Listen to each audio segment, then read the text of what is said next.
भगवान श्री कृष्ण के ध्यान मंत्रों में एक अति प्रसिद्ध ध्यान का जो मंत्र है, कस्तूरी तिलकम ललाट पटले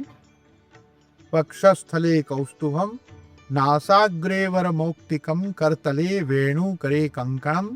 सर्वांगे हरिचंदनम सुललितम कंठे च मुक्तावली गोपस्त्री परिवेष्टितो विजयते गोपाल चूड़ामणि। भगवान श्री कृष्ण के भी उन्नत ललाट पर कुमकुम का और कस्तूरी का सम्मिश्रित तिलक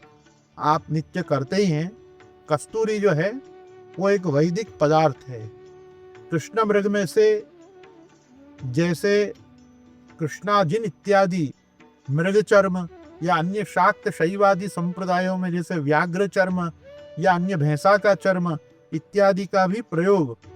मंत्रों में, तंत्र में, आगम शास्त्र में कुछ लोगों के लिए विधान किए गए हैं, उसी प्रकार से वैष्णव आगमों में वैष्णव धर्म को पालने वालों को वैष्णव तंत्र में विष्णु भक्ति के नारायण उपासना के प्रकारों में मृग चर्म पर बैठने का भी विधान दिया गया। उसी प्रकार इसी हिरण में से, इसी डियर, इस मृग में से प्राप्त होने वाली कस्तूरी, उसका उपयोग भी अथर्व वेद में वेद सम्मत होने के कारण शास्त्रकारों ने कहा है कि वैद की हिंसा हिंसा न भवति। दूसरा, श्रीमद् भागवत जी में भी ऐसा स्पष्ट उल्लेख आता है कि यज्ञे पशोर आलभनम न हिंसा, कि कुछ जो निरूढ़ पशुबंध और पशुयाग इत्यादि हैं, जिनमें याग में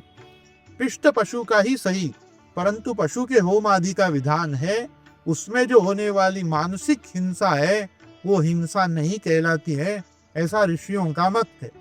और अपने सनातन धर्म में प्रत्येक वस्तु का अपन निर्णय श्रुति और स्मृति के आधार पर करते हैं। संप्रदायों में भी श्रुति के और स्मृति के जो वचन हैं वो ग्रहण किए जाते हैं, उसी से संप्रदाय बनते हैं। वल्लभ संप्रदाय में भगवत प्रसादी कुमकुम का तिलक होता है, लेकिन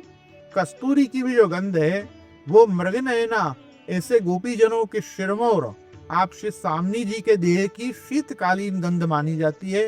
वर्षाकालीन केसर मानी जाती है और उष्णकालीन रूह गुलाब की गंध जो है वो मानी जाती है। और ऐसे तो आप चंदनांगी हैं, मलयागिरी की जो सुगंध है वो भी श्री सामनी जी में नित्य प्रतिस्फुट होती है। इस कारण से अपने यहाँ ये बताया गया है कि सामनी जी के भाव रूप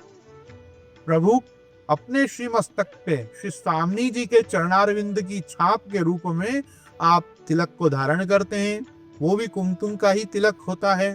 और भी अन्य श्रीमद् भागवत जी में गोपीजनों के चरणारविंद की भी जो आभा है वो लालिमा युक्त बताई गई है। श्री कुमकुमेन दयिता स्तन मंडितेन इत्यादि वाक्य भी हमको गीतों में मिलते हैं। तो मेरे कहने का तात्पर्य यह है कि ठाकुर जी जो तिलक धरते हैं वो सामनी जी के चरण की छाप है, और अपन सब भगवत भक्त जो तिलक धरते हैं वो भगवत प्रसादी कुमकुम से और कस्तूरी सम्मिश्रित तिलक अपन करते हैं। क्योंकि तिलकम मधुरम की जो टीका है मधुराष्टक की, उसमें श्री गोसाई जी ने भगवान के श्रीअंग पे धारण किए हुए 12 तिलकों को कस्तूरी का ही तिलक बताया। मधुराष्टक में तिलकम मधुरम की गोसाई जी की टीका में और भी इत्यादि वचनों में, क्योंकि भगवत